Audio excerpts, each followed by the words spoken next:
கஷ்டம்னா என்னன்னு உனக்கு தெரியுமா? நான் கஷ்டத்தையே கஷ்டப்படுத்தினவ. ஒரு 5 விஷயம் சொல்றேன் கேளு. உண்மையான கஷ்டம் என்ன தெரியுமா?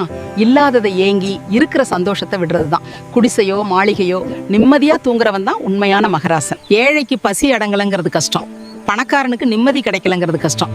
ஆக மொத்தம் மனுஷனா பிறந்தா ஏதோ ஒரு குறை இருக்கத்தான் செய்யும். 2, எக்ஸாம்ல மார்க் குறைஞ்சதா, அரியர் விழுந்துருச்சா, நினைச்ச காதல் கைகூடலையா, வேலை செய்யற இடத்துல பிரச்சனையா, இல்ல குடும்பத்துல பிரச்சனையா? ஒரு சிலந்தி தன் வளைய கட்டும் போது 100 தடவை பிஞ்சாலும் அது கஷ்டம்னு மூளையில உட்காராது. பிஞ்சு போன இடத்துல இன்னும் பலமா பின்ன ஆரம்பிக்கும். உங்க வயசுல வர்றதெல்லாம் வடுக்கள் இல்ல, அது உங்களை செதுக்குற உளிகள். வலிக்காம சிலையாக முடியாது. அடுத்தது என்னன்னு கேட்டுக்கிட்டே முன்னாடி போ. 3, ஆம்பளைங்களுக்கு அழ தெரியாதுன்னு இல்ல, அழ நேரம் இல்ல. பொம்பளைங்களுக்கு வலிக்குது பயம் இல்ல, நம்ம வலி தெரிஞ்சா குடும்பம் தாங்காதுன்னு பயம்.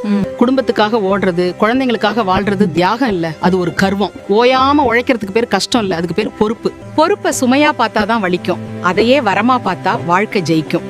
உன் வியர்வையும் தியாகமும் தான் இந்த உலகத்தோட மிகப்பெரிய சொத்து. 4, ஓடுற ஆறு தான் கடல்ல கலக்கும், தேங்கி நிக்கிற குட்டை நாரி தான் போகும்.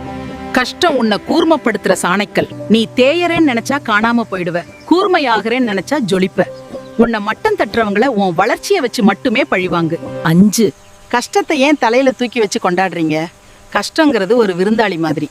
வரும், கொஞ்ச நேரம் இருக்கும், அப்புறம் போயிடும். வாழ்க்கையில எது நடந்தாலும் இதுவும் கடந்து போகும்னு சொல்றதை விட இதை நான் கடந்து காட்டுவேன்னு சொல்றதுதான் தைரியம்.